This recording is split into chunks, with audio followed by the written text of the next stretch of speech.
realidad que está viviendo la Iglesia en un tiempo contemporáneo de ambos autores de estas cartas, Pedro y Judas, y ambos sienten la necesidad de escribir de parte de Dios a las iglesias para advertirles respecto de las amenazas internas que existen. Por lo tanto, el propósito de estas cartas, de las dos, es advertir a los cristianos, como se dice, contra la falsa enseñanza y a la vez alentarlos a perseverar en la verdadera fe. Advertir, por un lado, ¿cierto? Y alentar también a través de las palabras de Dios por medio de la pluma de estos dos autores. ¿Qué dijimos? Que este es un peligro interno y dimos un par de pasajes al respecto. Dijimos que el peligro que aparece a veces en las iglesias es un evangelio disfrazado de algo bueno, pero que no es el evangelio de la palabra, que definitivamente no es. Por lo tanto, parece que tuviéramos un caramelo envuelto, ¿cierto?, en un lindo papel, pero adentro tenemos veneno y si lo comemos nos vamos a intoxicar al menos o algo más aún. Entonces dice la segunda carta de Pedro en el capítulo 2, verso 1, hablando de la parte central del contenido de la carta, como lo veíamos en ese bosquejo quiásmico, ¿no? El quiasmo. Lo primero y lo último se repite, ¿cierto?, respecto de los saludos, exhortaciones, y luego la parte central que tenía que ver con lo que estaba ocurriendo, la amenaza que tenía.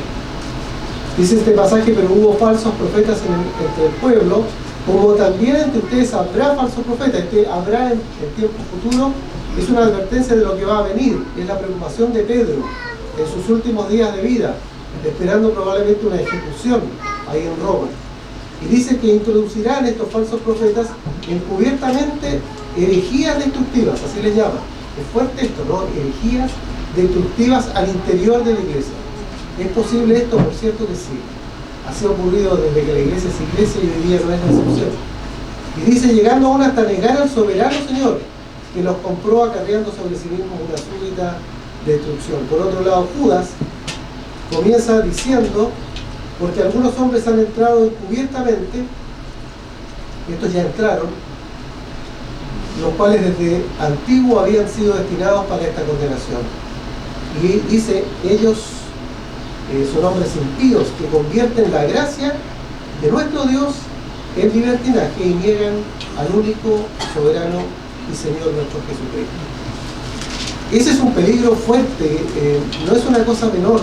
Estamos hablando aquí de doctrinas de primer orden, estamos hablando, ¿cierto?, de la deidad de Cristo, estamos hablando de la salvación, estamos hablando del señorío de Cristo, estamos hablando de nuestra condición respecto de lo que Dios pide de nosotros, de la santidad de la iglesia. Por lo tanto, no son cosas sencillas. Y dijimos que había similitudes clave y estuvimos comparando entre lo que la segunda carta de Pedro dice y lo que Judas dice, donde se repiten ciertas advertencias, se repiten ciertos ejemplos, se repiten incluso frases muy parecidas, lo que nos hace suponer, como dicen los teólogos, de que hubo una influencia de uno sobre el otro, no sabiendo muy bien quién sobre quién. Es posible que cuando uno lea a Pedro, ¿cierto?, diciendo que vendrán estos falsos maestros, y luego Judas dice que ya están, que Judas haya escrito después, porque ya ocurrió algo en un periodo tal vez corto de tiempo, pero no lo podemos precisar claramente. Pero lo que sí es interesante ver es que estas dos cartas se parecen mucho, a pesar de que una es más larga y con más contenido, la otra, ¿cierto?, trata el mismo tema de fondo, el peligro interno, el peligro en la iglesia, desviarse, ¿cierto?, de la sana doctrina. Y esa es una realidad, como pongo aquí, común y peligrosa. Lamentablemente común, porque lo vemos mucho en las iglesias hoy día, en las iglesias modernas de nuestro tiempo, no solo en nuestro país, sino que fuera de él también.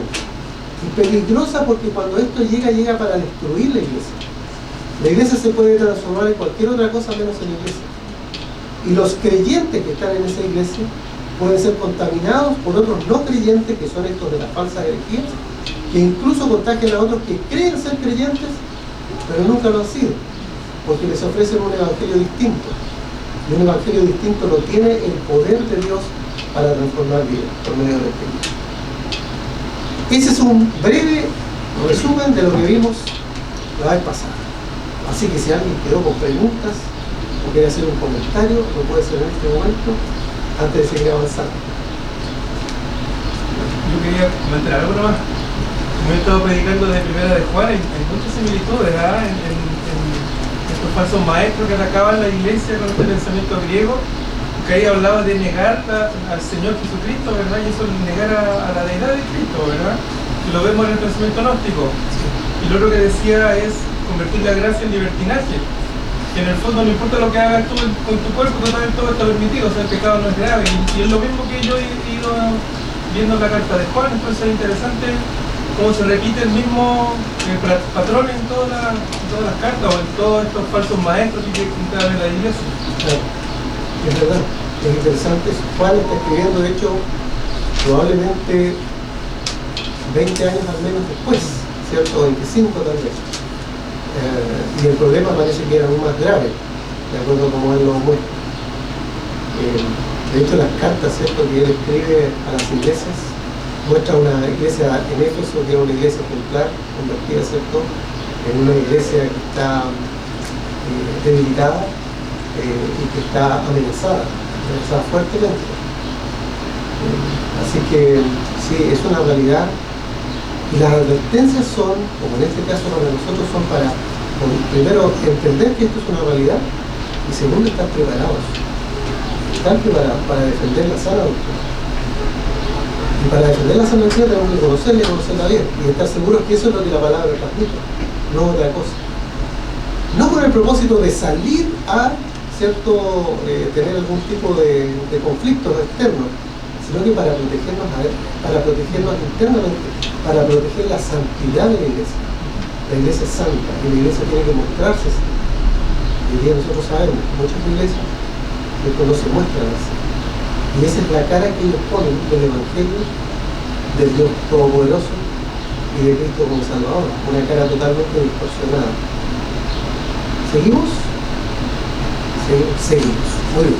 Habíamos alcanzado a ver esto, ¿cierto? Las certezas del reino. De hecho, esto da pie al título, bajo este paraguas grande del panorama del Nuevo Testamento, que nos habla del reino. Y entonces dijimos que las certezas del reino eran 4. Primero, la certeza de tu llamado. Y algo estuvimos viendo de eso. Segundo, la certeza de la verdad de Dios, que vamos a verlo ahora también más en detalle.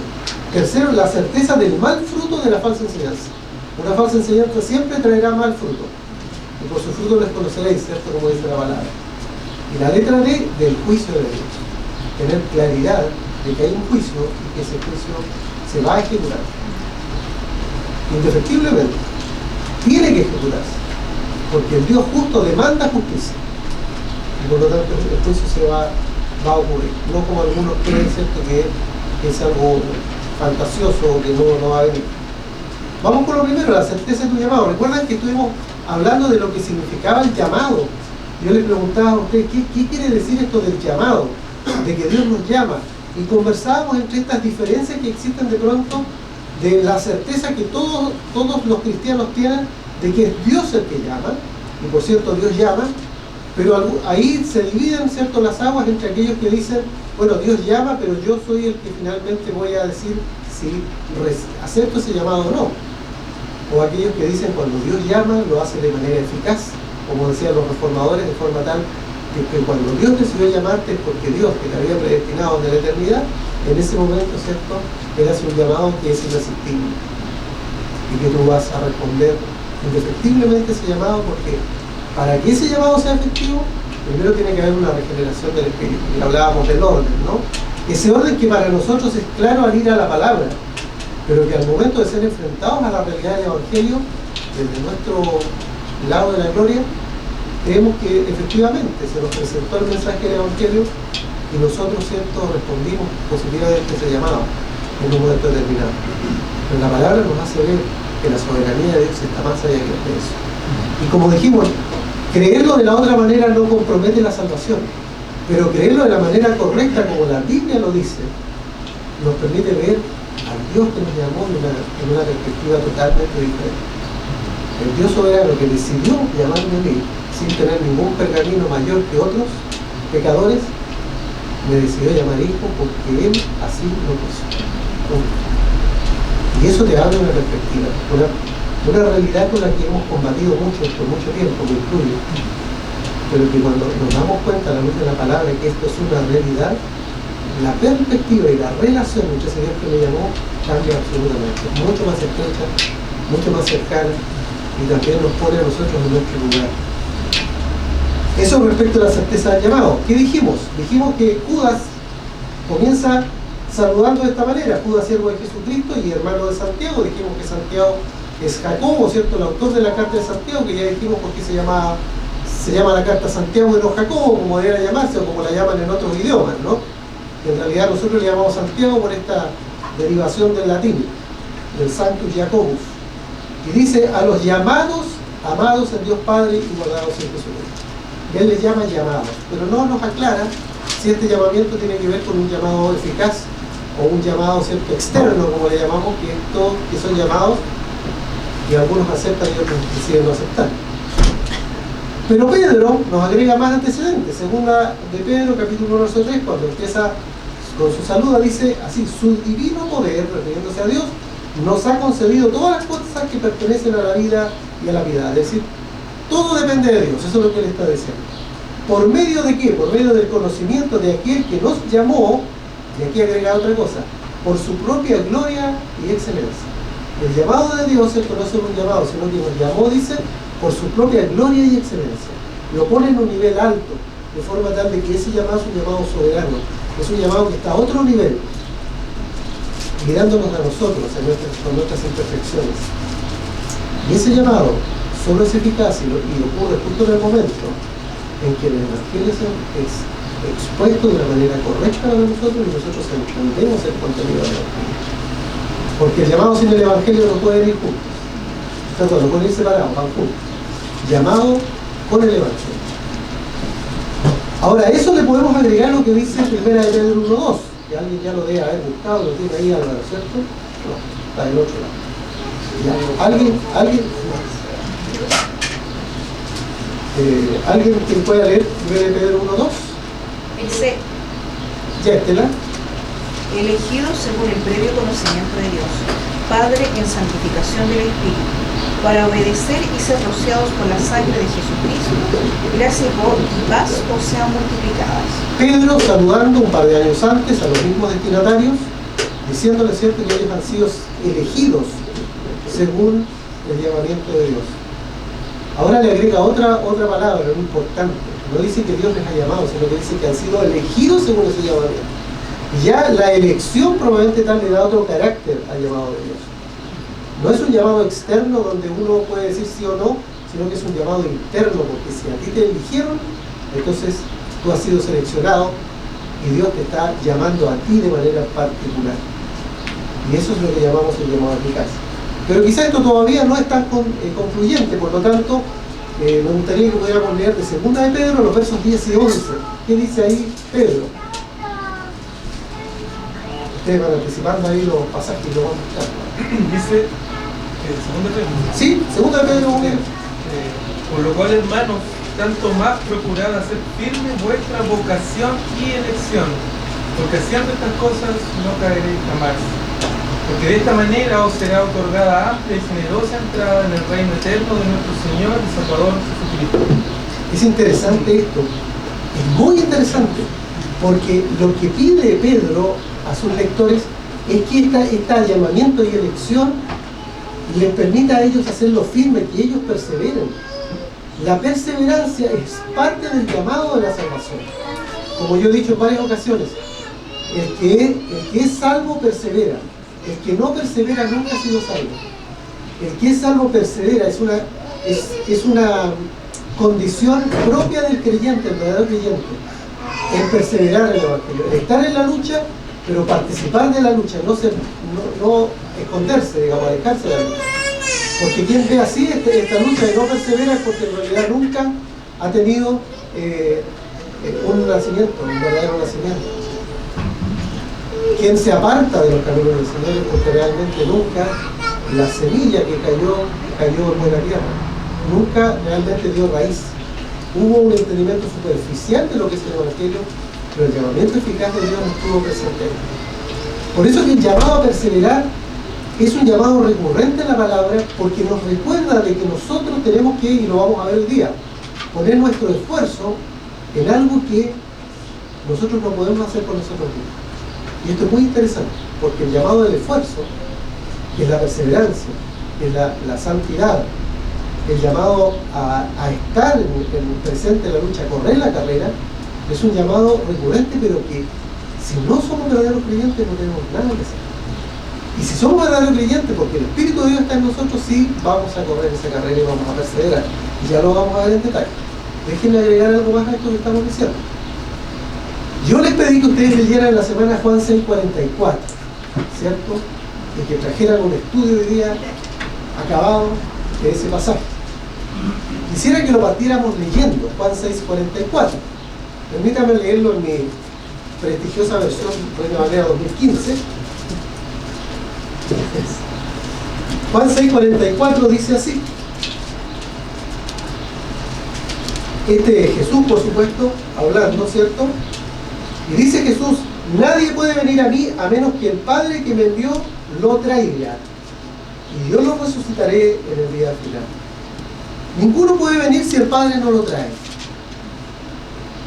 Y entonces quienes abogan por el llamamiento, ¿cierto?, con la condición de que yo puedo aceptar, diciendo que no somos, como dijo un pastor, les contaba hace poco, como autómatas, como que tenemos un código y que entonces algunos sí, otros no, y no tenemos nada que hacer.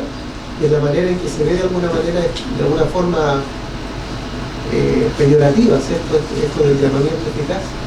Entonces, dicen aquellos que ven este pasaje, dicen, bueno, el trajere también tiene que ver con un llamado, con traerlo, decirle, ven acá.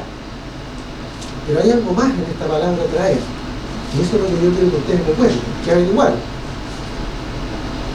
Si es que averiguaron algo. Álvaro dice, sí, yo averiguar. Vamos. Vamos alto. Ya. Pues no, muy bien. Excelente. Entonces Natalia nos va a decir la respuesta. ¿Eso entendido, no? La palabra Yo escuché un poquito de Sprung. Un poquito de Sprung. Spawn, Ars Spawn. Hable fuerte porque atrás dice en la galería que no escucha. ¿Ya?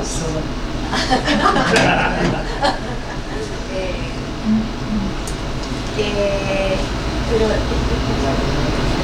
palabra trajeron, ¿Ya? la palabra trajeron que en el original significaba como arrastró, de arrastrar realmente, pero como era muy fuerte, no lo pusieron de esa manera. Aunque igual se entiende en el versículo que Dios tiene que traer a la persona. Eso. Y Ars Spawn, en ese video que yo también escuché, dice que es interesante que la misma palabra se usa cuando el apóstol Pablo está predicando en Filipos, y cuando está por Filipos, ¿cierto? Y recuerdan ese momento en que el apóstol está pasando y una niña que adivina le empieza a decir cosas y él reprende ese espíritu de adivinación, y la niña es liberada en el fondo de un espíritu demoníaco que permitía que a través de esa adivinación sus jefes, sus dueños, porque era una esclava, ganaran plata, y se enojaron tanto que los llevaron a las autoridades, y dice que los arrastraron a las autoridades, y la palabra es exactamente la misma.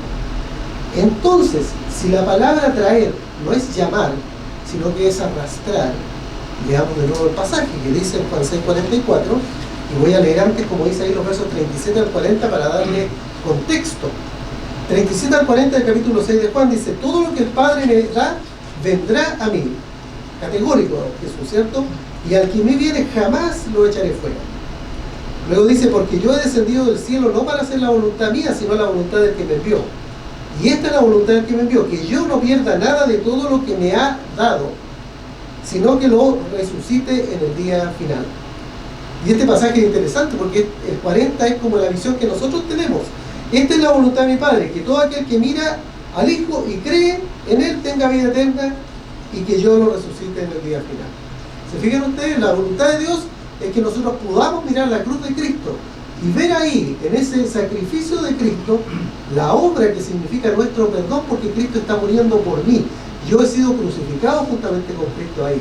Y mis pecados están clavados con Cristo. Y eso es lo que me da a mí salvación y me permite a mí ser visto por Dios como un hombre justo, sin serlo. Y eso que yo miro desde acá, que podría ser compatible con este llamado cierto externo, que yo digo sí o no, está asociado a lo que Jesús dice respecto de que los que el Padre le ha dado son aquellos que van a venir a Él. Y llegamos al verso 44 diciendo, nadie puede venir a mí a menos que el Padre que me envió lo arrastre, y yo lo resucitaré en el día final. Bueno, hermanos, hay muchos pasajes que son absolutamente indiscutibles, como por ejemplo hablar del término elección, como dice 1 Pedro capítulo 1 verso 2, o el término predestinación, que preocupa el apóstol Pablo a los Efesios en el capítulo 1. De manera tal de que, y el capítulo 8 también, 28 al 30, ¿verdad?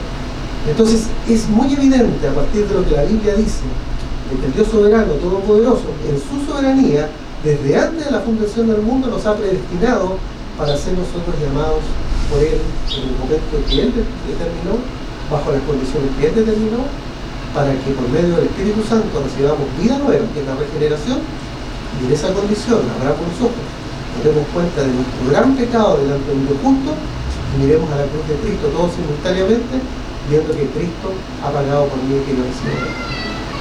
Entonces es precioso el Evangelio, eso es. Y si Dios a mí me llamó en esta condición, a propósito de la certeza de tu llamado, que es lo que aquí dice, nada, porque solamente darle gracias a Dios porque me llamó sin tener ningún pergamino más que cualquier otro que tal vez no está llamado por Dios, pero que sí está condenado de manera justa por Dios, porque la ira de Dios permanece sobre él, por cuanto su pecado está ahí presente, haciendo lo malo deliberado delante de Dios. Juan 3:36, ¿verdad? Y los versículos 64 y 65 de este capítulo son aún más categóricos. Dice así: pero hay entre ustedes algunos que no creen, pues desde el principio Jesús sabía quiénes eran los que no creían y quiénes le habían de entregar. ¿Escucharon bien eso? Desde el principio Jesús sabía quiénes eran los que no creían y quién había de entregar, refiriéndose a Judas. O sea, el conocimiento de Cristo, ¿cierto? Es el conocimiento del Dios que se hizo hombre, todo conocimiento de las cosas. Pero el 65 dice, y decía, por esta razón les he dicho que nadie puede venir a mí a menos que le haya sido concedido, y aquí hay otro verbo, conceder, concedido del Padre. Si el Padre no se lo dio, no hay nada que hacer. Concedido del Padre. Como Dios, ¿cierto? Que dice, aquí yo te voy a llamar. Y respecto a la certeza de tu llamado, el folleto, ¿tiene el folleto, no? A propósito, ¿sí? Hay folletos ahí, ¿ya? ¿Quiénes lo tuvieron el miércoles? Bueno, Patricio que está de visita, por supuesto. ¿Nadie más? Manuel, ¿andas con tu folletito? Ya. Te lo quitaron. No importa, bueno, ¿todos con folleto? ¿Sí? Excelente. Ahí donde dice, a propósito de la letra A, ¿cierto? La certeza de tu llamado, dice, examina el fruto de tu vida, segunda de Pedro 1, 5 y 7, que dice, y por esto mismo, poniendo todo empeño o diligencia, como dice la Reina Valera 60, añadan a su fe virtud o valor, a la virtud conocimiento, al conocimiento dominio propio, al dominio propio perseverancia, a la perseverancia devoción o piedad, a la devoción afecto fraternal o fraternidad, como dice otra versión, y al afecto fraternal amor. Lo que está diciendo el apóstol Pablo es que nosotros pongamos todo empeño porque nuestro carácter sea transformado, para que las cosas buenas que reflejan las perfecciones de Dios en Cristo sean puestas en nosotros. ¿Y cómo es eso? Gálatas 5:22. ¿Cómo esas perfecciones son puestas en nosotros? Porque es el fruto del Espíritu, es el Espíritu con mayúscula, el Espíritu Santo, quien hace el cambio interior que nosotros necesitamos. Por lo tanto, el poner todo el empeño, como dice ahí, ¿cierto?, es nuestra disposición a cambiar. Hermanos, nosotros luchamos con esto, siendo creyentes, y de pronto nos cuesta abandonar ciertas características de nuestro carácter que sabemos que deshonran a Dios. nuestro mal genio, nuestras mentiras, nuestras malas palabras, nuestro orgullo, nuestra envidia. Hermanos, pongamos empeño, diligencia, para añadir a la fe que en un momento nos fue otorgada virtud, conocimiento, dominio propio, perseverancia, etc. Si tú pones el empeño, que significa perseverar, que significa humillarte delante de Dios, el Espíritu Santo va a hacer el resto. Porque si fuera por nosotros no podemos hacer nada. Lo único que se nos pide es el empeño, la diligencia, el estar dispuestos a, el dejar de lado, ¿cierto?, aquellas cosas que me impiden hacerlo, donde el orgullo ocupa un lugar especial en el podio, el número uno, ¿cierto?, el que me impide hacerlo porque yo no quiero cambiar, porque yo estoy bien, no estoy tan mal, porque yo soy así, porque ustedes me conocen, porque todas esas excusas que nosotros tenemos. Y cuando nosotros nos disponemos a cambiar, es evidente la obra que el Espíritu hace en nosotros, no por nosotros. Y los que nos conocen nos miran y nos dicen ¿qué te pasó? Porque es evidente el cambio, pero nos dicen que te pasó para bien, no para mal. Tal vez con excepción a aquellos que no conocen al Señor y que están en nuestro entorno. Y que les parece mal, ¿cierto?, que hayamos cambiado para bien. Porque se sienten enjuiciados, porque no compartimos los mismos placeres que ellos, etc. Filipenses 2, del 12 al 13 es un pasaje muy interesante a propósito de este sinergismo, como se le llama teológicamente. Es decir, la obra del Espíritu y por otro lado lo que nosotros estamos llamados a hacer. La salvación es monérgica, es un monergismo, es decir, Dios 100% interviene en nosotros para que nosotros seamos salvos. La santificación, que es el proceso que viene después, es sinérgico. Nosotros nos humillamos, nosotros ponemos nuestro empeño, procuramos, ¿cierto?, perseverar y que podamos presentarnos delante del Señor como dignos. Pero Dios es el que produce en nosotros el querer como el hacer. ¿Quién me lee este pasaje, por favor? Filipenses 2, 12 y 13.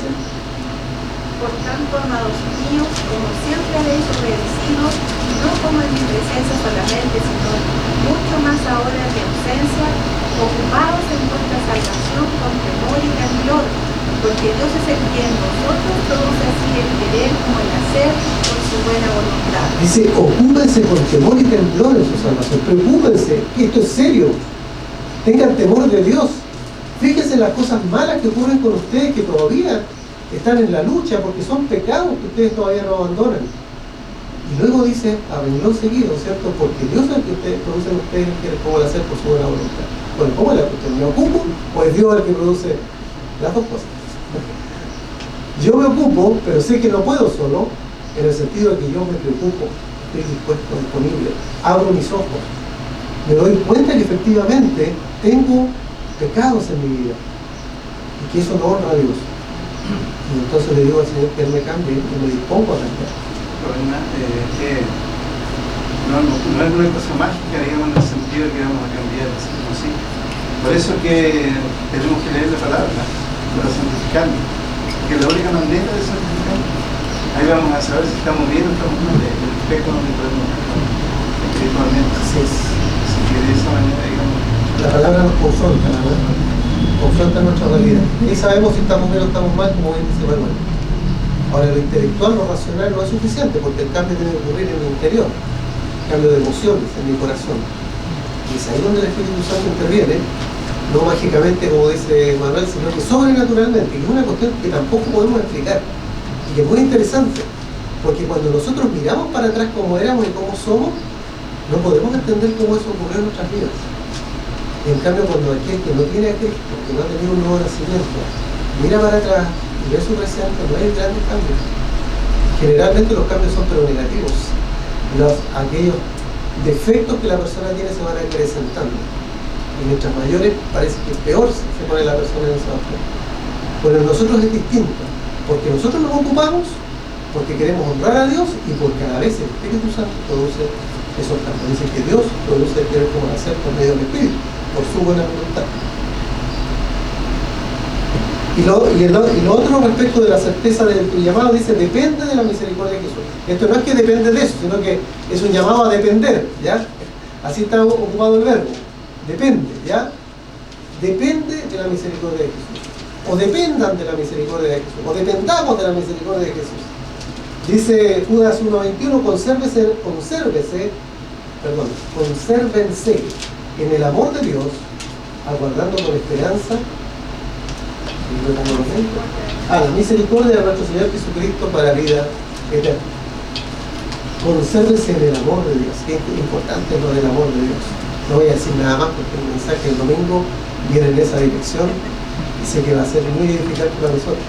Pero dice que nos conservemos ahí, aguardando con esperanza, ¿qué cosa? La misericordia de nuestro Señor Jesucristo. Nuestro Señor Jesucristo ha sido misericordioso con nosotros porque la gracia de Dios, que es la suma del amor y la misericordia que Cristo mostró por nosotros en la cruz, se manifiesta permanentemente, porque como hemos dicho en mensajes, estamos en unión con Cristo permanente, quedamos unidos a Cristo en la cruz, y entonces esa unión se hace real en nuestras vidas por la obra del Espíritu Santo, que Cristo prometió que vendría a morar en nosotros. ¿Se va entendiendo esto, cierto? Qué bueno. Letra B, la certeza de la verdad, y ahí pongo otro signo de exclamación en rojo. La otra certeza que podemos tener la iglesia a propósito de los ataques internos que pueden llegar con falsas doctrinas, con herejías, es la certeza de que la verdad es una sola. ¿Cuál es la verdad de Dios? ¿Cuál es la verdadera verdad? La verdad absoluta y no cambiante de Dios. El Evangelio. ¿Dónde está el Evangelio? En su palabra. La verdad de Dios está puesta aquí. Como bien dice Andrés en el Evangelio, porque la Biblia es el Evangelio, de tapa a tapa. La palabra de Dios revelada de una sola forma, no de dos ni de tres, aunque tenemos a veces diferentes interpretaciones o diferentes traducciones, pero que deben confundir a lo mismo y cuyos problemas los que se producen son menores. Una Biblia que tiene un valor histórico, que tiene un valor especial, que lo hemos visto, ¿cierto?, particularmente en clase de discipulado. Una Biblia a la que le podemos otorgar verdad como un libro, ¿cierto?, verdaderamente escrito por 40 autores, 1500 años, durante periodos diferentes, culturas distintas, una serie de realidades que confluyen en una única y sola verdad, que se sostiene porque es coherente, Entonces la verdad de Dios, de la cual debemos tener certeza, está en su palabra, no en otro lado. Los yo creo y los yo pienso no corren. Y hermanos, la alta crítica, que es un flagelo del siglo XX, fue aquella forma de interpretación teológica que puso en duda todas las certezas doctrinales que nosotros traíamos arrastrando desde los apóstoles, desde las primeras confesiones, luego de la Reforma, y cambió todas las cosas por la sabiduría del hombre, básicamente, dándole una interpretación que no tiene consistencia con lo que la palabra dice. Y ahí empezamos a dudar de todo. La Biblia es clara, y entonces la certeza de la verdad de Dios está en su palabra. Judas, capítulo 1, 17 y 18 dice: pero ustedes, amados, acuérdense de las palabras que antes han sido dichas por los apóstoles. Ojo, aquí la verdad de Dios descansa en los apóstoles de nuestro Señor Jesucristo, porque ellos les decían: en los últimos tiempos habrá burladores que andarán según sus propias pasiones, como impíos que son. La certeza de la verdad de Dios, según la misma palabra, y como Judas la defiende y les llama a poner los ojos y la mente también en la verdad de Dios, es aquella que los apóstoles habían dicho. ¿Qué es lo que los apóstoles dijeron? Todo aquello que dio origen a la iglesia. Las columnas de la iglesia naciente, fueron los apóstoles. Los principales libros del Nuevo Testamento son escritos por apóstoles. Los evangelios, las cartas de Pedro, como la que estamos viendo, las cartas de Pablo, la columna de los apóstoles descansa sobre los apóstoles. Dice, por otro lado, Pedro, ahí en 2 de Pedro 1, 19 al 21, también tenemos la palabra profética, y ahí yo pongo entre paréntesis cuadrado Antiguo Testamento, que es aún más firme, dice: ustedes hacen bien en estar atentos a ella. Ojo, van a venir herejías, van a venir gente diciendo que la Biblia dice otra cosa que no es. Miren lo que dice el Antiguo Testamento, lo que los profetas escribieron. Estén atentos a la palabra como a una antorcha que alumbra el lugar oscuro, hasta que aclare el día y el lucero de la mañana se levante en su corazón. Que sea la Biblia la que nos alumbre para que nos dé certezas de la verdad de Dios. Y siempre lo comento, creo, ¿no? Yo que estudié en el colegio, que trabaja en el colegio bautista. Este es el lema del colegio bautista: siendo como antorcha que alumbra el lugar oscuro. Aparece el emblema del colegio. como que nosotros somos las antorchas. Entonces la mirada está a tener buenas vidas, tener carreras de excelencia, para ser nosotros las antorchas. Pero la antorcha es la palabra del Señor, la que alumbra el lugar oscuro. Y dice luego, y hay que tener muy en cuenta, antes que nada, que ninguna profecía de la Escritura es de interpretación privada. Porque jamás fue traída la profecía por voluntad humana. Y aquí le da certeza a la revelación de Dios en la palabra. Dice, al contrario, los hombres hablaron de parte de Dios siendo inspirados por el Espíritu Santo. Pedro da certeza de eso. Todo lo que está escrito en la palabra es inspiración, fero en el griego original, que quiere decir, cierto, movidos, llevados, como una vela que se alza en una embarcación y empieza a ser movida por el viento en un lugar, porque el viento es el que la lleva para allá. Inspirados por el Espíritu Santo. Lo que escribieron los escritores de la Biblia, incluido el propio Pedro que lo está diciendo, fue por inspiración del Espíritu. Y eso nos da certeza de que es la verdad de Dios, no es la verdad de Pedro, ni de Pablo, ni de Mateo, etc. Eso es lo que quiere decir este pasaje. La certeza de la verdad de Dios. Voy ahora a otro pasaje.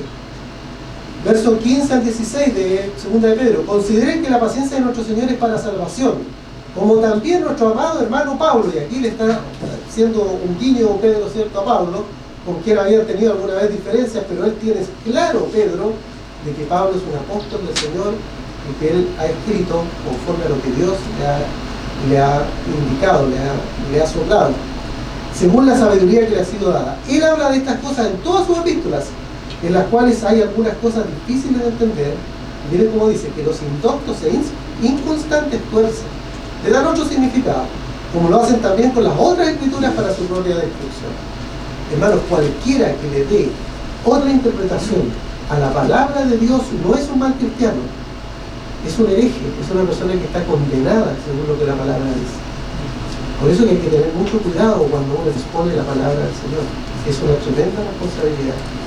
Y los versos 1 y 2 del capítulo 3 dicen, amados, esta es la segunda carta que les escribo, en estas dos cartas estimulo con exhortación su limpio entendimiento, para que recuerden las palabras que antes han sido dichas por los santos profetas por un lado, y el mandamiento del Señor y Salvador declarado por los apóstoles de ustedes. El mandamiento del Señor y Salvador son las palabras de Jesús, el ministerio de Jesús, lo que está contenido en los evangelios. Esto le da consistencia y certeza a la verdad de Dios. De esto estamos hablando. Y dejo lugar a preguntas y comentarios.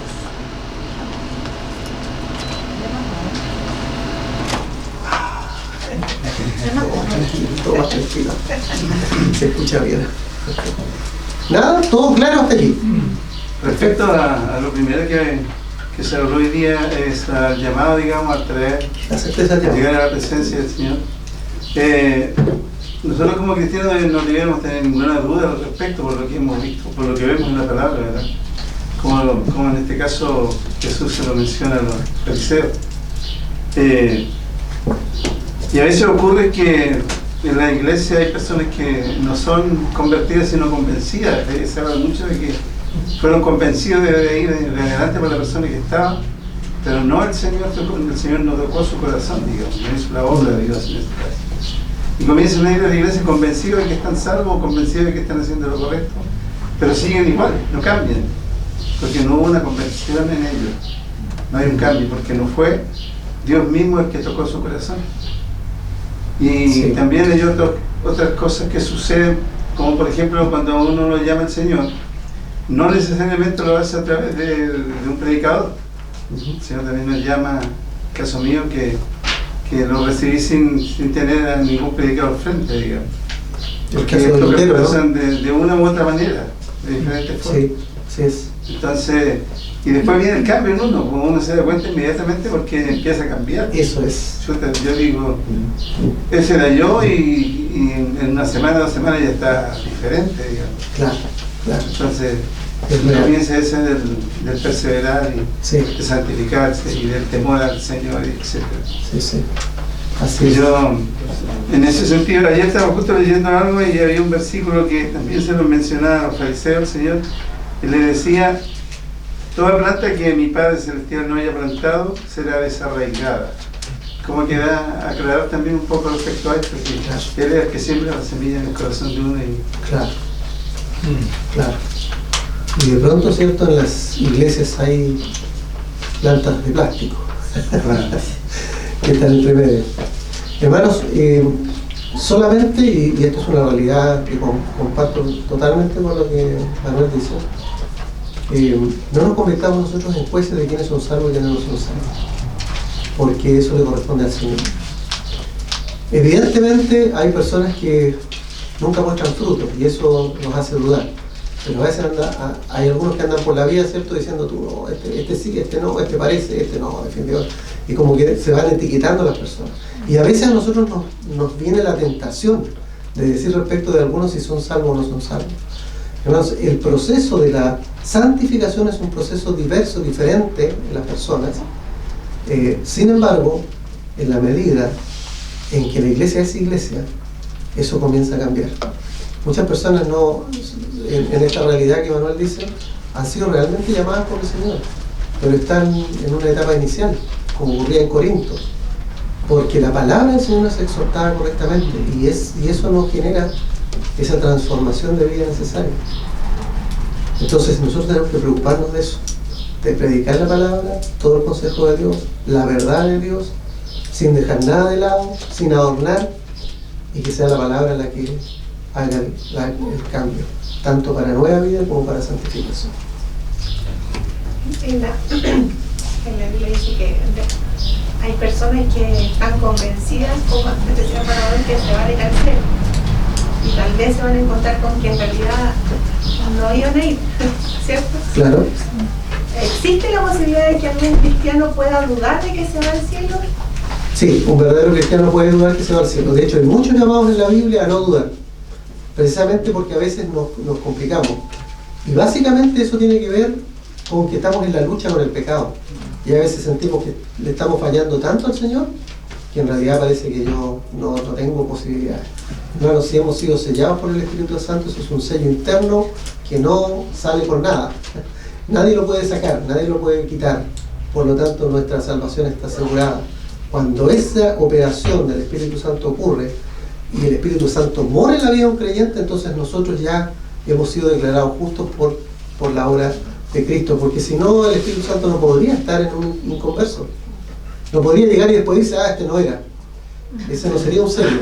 Claro, porque no estaría en una casa, en la casa que le corresponde, ¿no? Estaría en una casa donde no debe estar. Entonces sí, de pronto tenemos esas dudas. Y por eso que la palabra es tan importante para aclararnos que en realidad esas dudas pueden estar. O por lo que hemos estado viendo, Romanos capítulo 7, capítulo 8, ¿no? En los mensajes. Dios, ese llamado, Dios lo hace desde un inicio. No puede ser que el llamado lo hace cuando eres más grande, por ejemplo, porque en mi caso, que fui toda la vida cristiana, al principio parecía genuino, pero hubo un tiempo que me alejé mucho del Señor. Y alguna vez escuché a MacArthur que hablaba de que cuando el Espíritu Santo mora en ti, tú igual tienes un temor reverente a Dios y no pasas el límite como de deshonrarlo. Y la verdad que yo pienso que en mi caso sí fue así, y a veces tengo la duda de en qué momento me llamó Dios, si fue desde niña o después, porque resulta que fui muy cristiana, pero no tenía un conocimiento correcto del Evangelio. Después me alejé, pero me alejé con todo, o sea, no quería orar, no quería nada. Entonces, y después conocí al Señor cuando conocí a mi esposo. Entonces, ¿en qué momento fue el llamado? Porque ya sé que fui escogida, pero de repente yo digo, pero si era cristiana por tal y tal razón, pero después, ¿cómo pequé tanto? Entonces no tenía ni un respeto por el Señor. Entonces, ¿qué pasó ahí? Sí, yo no sé exactamente lo que MacArthur ha dicho respecto de esto de que uno, si realmente tiene un nuevo nacimiento, no puede honrar a Dios, aunque sea elige o algo así. porque si es así yo no estoy de acuerdo con John. O a lo mejor yo no lo entendí también porque es algo que me quedó Claro, grabado. porque efectivamente nosotros deshonramos a Dios permanentemente, lamentablemente es así, y la lucha de la que Pablo habla en Romanos capítulo 7, lo estuvimos viendo, es una realidad de nosotros. Pero la diferencia de un verdadero cristiano con un no cristiano es que cuando uno se aparta, por más apartado que pueda estar, hay una lucha real, hay una conciencia de pecado, hay algo que te dice yo no estoy bien aquí, no estoy mal, y aunque lo trate de justificar porque uno permanece por un tiempo ahí, de todas maneras hay una lucha que no me deja tranquilo. Si yo he estado tranquilo alguna vez, ¿cierto? Estando en una iglesia, después he estado tranquilo y nunca me sentí mal, entonces tal vez ahí podría decir, no, la verdad que yo nunca tuve un cambio hasta que después no tuve. Porque nuestra realidad es esa. Muchas personas se han apartado, pero si son verdaderos cristianos, en realidad esas personas están en una lucha evidente y sufren por lo que está pasando. No lo pasan bien, por decirlo así, porque saben que no están ni en el lugar correcto, ni haciendo lo correcto, ni haciendo los propósitos de Dios, en definitiva. Así que esa es una realidad de cada uno tiene que pesarla. Muchos nacimos en iglesias, como el caso mío, y sabemos que venimos con el pecado, ¿cierto? Que es aquella herencia de pecado de Adán, portado sobre nuestros hombros, y lo empezamos a desarrollar de muy chiquitito, ¿cierto? Y uno lo ve en los chiquititos también, queriendo hacer lo malo directamente. Por lo tanto, y como yo sostengo, y esto me hago cargo yo personalmente, yo creo que los niños hasta que no tienen conciencia y son capaces de poder discernir entre el bien y el mal y decir yo estoy mal en esto, van a la presencia del Señor, pero llega un momento en que nos damos cuenta de que estamos mal y a veces seguimos en la iglesia en esa condición, seguimos a los 12, a los 13, a los 14, a los 18, a los 20 y algunos toda la vida, viviendo una vida religiosa y creyendo que somos cristianos. Pero hay un momento que uno no puede precisar necesariamente, como si Manuel lo dice, Sproul lo dice de esta manera, dice yo puedo precisar mi momento, pero sé que muchos no lo pueden hacer y eso es una realidad. Pero lo que sí podemos saber en un punto del tiempo es que ha habido un cambio en nosotros porque nosotros ya no amamos el pecado, odiamos el pecado y estamos en lucha con ese pecado que hay. Y eso lo hace evidente, Y eso es una realidad que cada uno puede constatar en su vida. Yo quiero terminar hoy día, y me quedan 4 minutos, no sé cómo lo voy a hacer, pero escúchenlo. La certeza del mal fruto de la falsa enseñanza. ¿Cómo es esto? La certeza de que una falsa enseñanza metida en la iglesia va a tener mal fruto. Y quien plantea eso es una persona que muestra malos frutos. Por lo tanto, no puede ser un verdadero cristiano. Dice Pedro ahí en los versos 3 y 4 del capítulo 3 de 2 de Pedro: primeramente sepan que en los últimos días vendrán burladores con sus burlas, quienes procederán según sus bajas pasiones, y dirán, ¿dónde está la promesa de su venida? De manera burlesca, ¿no? Porque desde el día en que nuestros padres durmieron, todas las cosas siguen igual, así como desde el principio de la creación. Gente que dice, ¿cierto?, que estaba en las iglesias y que iba a llegar a las iglesias, ¿cómo es esto de que Cristo va a volver, ¿cierto? Si todo está igual, ¿de qué me están hablando? Entonces, poniendo en duda, primero la deidad de Cristo y en segundo lugar, la promesa de Cristo de que Él volverá por su iglesia. Y esa es la promesa que sostiene a todo cristiano, de que Cristo va a volver en un momento determinado. Y los que durmieron, los que dormimos, vamos a despertar en ese momento. Por lo tanto, hay algunos que ponen en cuestión esta doctrina, ¿cierto?, tan clara respecto de la segunda venida de Cristo. Y él lo dice de esta manera, el apóstol Pedro. Algunos, ¿cierto?, que van a venir diciendo estas cosas, contrarias a lo que la palabra dice tan claramente. Esto es lo que se llama doctrina defectuosa, que creo que está ahí en sus escritos, ¿puede ser? Sí, doctrina defectuosa, ¿verdad? Una doctrina errada, una doctrina torcida, no es una doctrina, es otra cosa. Y por otra parte, Judas 1.4 dice, porque algunos hombres han entrado encubiertamente, los cuales desde antiguo habían sido destinados para esta condenación. Hombres destinados a condenación. Hombres no nacidos de nuevo. Ellos son hombres impíos, que convierten la gracia de nuestro Dios en libertinaje y niegan al único soberano y Señor nuestro Jesucristo. Y esta falsa doctrina llamada antinomianismo estuvo muy de moda y hoy día de alguna manera también. Antinomos, antiley. Es decir, que no tenemos que preocuparnos de cumplir con las demandas de Dios, con la ley de Dios, porque hoy día somos salvos por gracia. Por lo tanto, la gracia nos cubre de todo pecado, de manera que no nos preocupamos de cumplir la ley. cuando precisamente la gracia de Dios opera porque no pudimos cumplir la ley para que nosotros, en esta nueva condición de vida, imperfectos todavía, podamos cumplir la ley sabiendo que cuando no la cumplimos, Cristo ya pagó por nosotros. Entonces hay que cumplir la ley, hay un llamado a cumplir la ley, las demandas de Dios, no hacernos los rezos. Y dice después Mateo 7:15, aquí se trae guárdense de los falsos profetas, dice Jesús, que vienen a ustedes vestidos de ovejas, pero que por dentro son lobos rapaces. Por sus frutos los conocerán.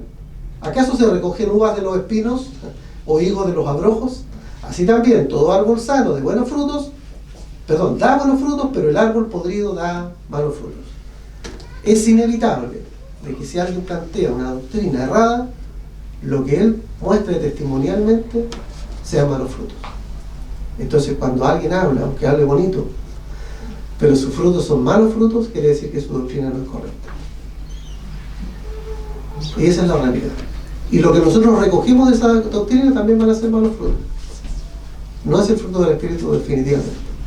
Alguien que nos venga a decir, ¿cierto? Que, no sé, que tu vida puede tener ciertos matices, de que no está mal que tú compartas con el mundo, de que en realidad los placeres del mundo, si tú lo sabes llevar, no hay problema, y todas esas cosas extrañas que son contrarias a lo que la Biblia dice tan claramente. Las zonas grises. Claro, lo que algunos determinan como zonas grises, efectivamente las zonas grises existen, pero las zonas grises se pueden colorear. O pintar de negro completamente, o decir, no, esta zona gris que tú creías, porque también Pablo habla, ¿cierto?, de nuestra débil conciencia, que a veces nos sentimos que estamos mal en algo que no es así. En realidad es una zona blanca, en definitiva. Patricia. Pastor, una consulta, una pregunta. Sí, sí. A veces he escuchado que algún hermano cristiano dice, no, cuando mira, tú eres cristiano, vas a ser vituperiado, vas a ser humillado en el trabajo, etc. Pero pregunta, ¿qué pasa si usted en su trabajo es querido y todo eso, siendo cristiano? O sea, pueden estar las dos cosas contrapuestas.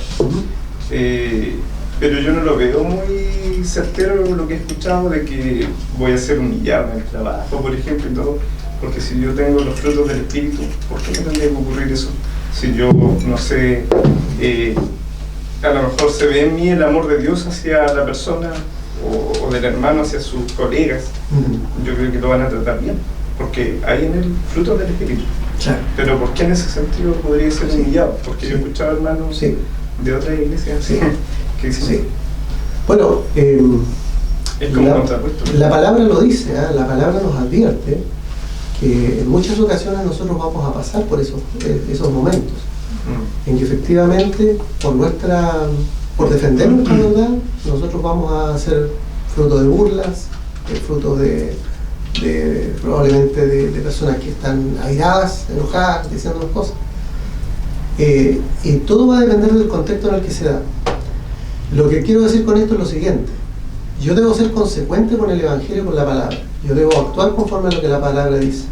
Y muchas veces, siendo yo un cristiano, aunque el resto sepa que soy cristiano, ¿cierto?, concedo muchas cosas que no debo conceder y actúo como el mundo actúa para de alguna forma no sentirme apartado. Y entonces yo me siento bien conmigo mismo, en algún sentido, porque tal vez no me siento alejado del resto, porque igual comparto con ellos, ¿cierto? Si hacemos algún asadito, he ido a asaditos de mi empresa, así que no digo que eso esté mal, pero resulta que hago lo mismo que los otros hacen. Tomo de la misma manera, hablo las mismas palabras, me río de los chistes de doble sentido. Si dicen algo contrario a lo que es el Evangelio, yo me río con ellos. Ese es el riesgo que nosotros podemos tener. Y cuando nosotros, enfrentados a esa realidad, y lo vamos a estar en algún momento, somos humillados, tenemos que soportar esa humillación, porque vale la pena hacerlo, porque realmente estamos defendiendo nuestra fe. Entonces yo creo que hay que matizar las dos cosas, es decir, no es que vamos a ir a ser humillados directamente, ¿ya? Tú eres cristiano, entonces Mucha gente acepta de muy buena manera, de hecho, que haya cristianos y personas, mira qué bueno como eres tú, me gusta y qué sé yo. Pero llega un momento determinado en que hay personas que les incomoda como somos. Y entonces, como no compartimos ciertas cosas, como miramos mal cosas que ellos hacen, porque cuando mi colega, ¿cierto?, tiene una relación extramatrimonial y yo le digo algo y no me río con él, como la hazaña que hizo, esas cosas le genera mucha molestia, ¿cierto? Y nosotros vamos con la verdad por delante. Entonces, efectivamente, hay momentos en que vamos a ocurrir y somos nosotros, indefectiblemente. Pero no quiere decir que andemos por la vida, ¿cierto?, humillados. Ese no es el sentido. Yo creo que ese es el matiz que podemos poner entre una situación y otra. Puede pasar cualquiera de las dos. Pero lo que hay que tener cuidado es en tratar de caer bien a los demás a costa de sacrificar la verdad del Evangelio y las demandas de Dios para nosotros, de vivir una vida de santidad. La vida de santidad, la vida de piedad es una demanda real y concreta de la palabra. Muchas veces vemos la piedad y la santidad como un ideal, como una cosa que bueno, sí, pero nadie puede ser tan santo. Hermanos, estamos llamados a eso. La vida de santidad es una vida en que nosotros, todo lo que hacemos, honra a Dios.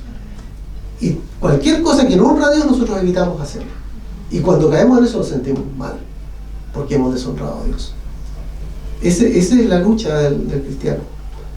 Y es también los momentos de alegría cuando uno, a pesar de las dificultades, ha honrado a Dios y sabe que uno ha mostrado a Dios de una manera distinta. Y que entonces uno es digno también de que el Señor le haya llamado. Referente a eso, la palabra dice que el mundo nos aborrecerá, digamos. Es decir, el mundo es el enemigo de Dios.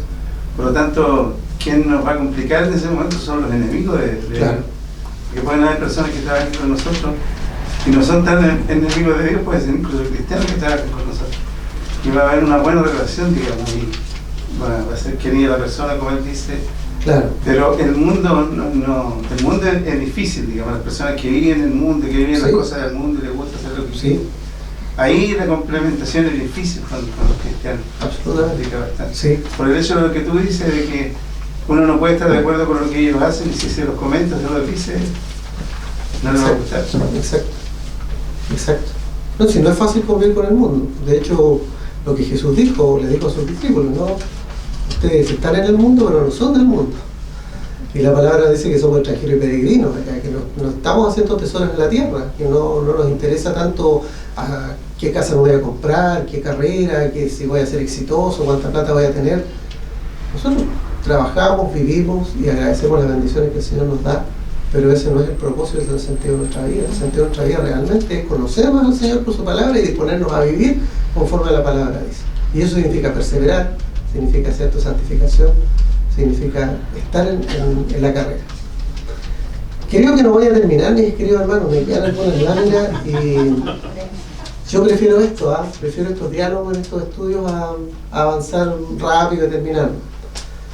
Como hoy día tenemos nuestro último reunión de oración y estudio y lo vamos a vernos, como decía al comienzo, hasta marzo, entonces vamos a dejarlo inconcluso. Le correspondía a mi hermano Juan Daniel precisamente tratar las cartas de Juan, primera, segunda y tercera de Juan. Pero vamos a retomar desde aquí.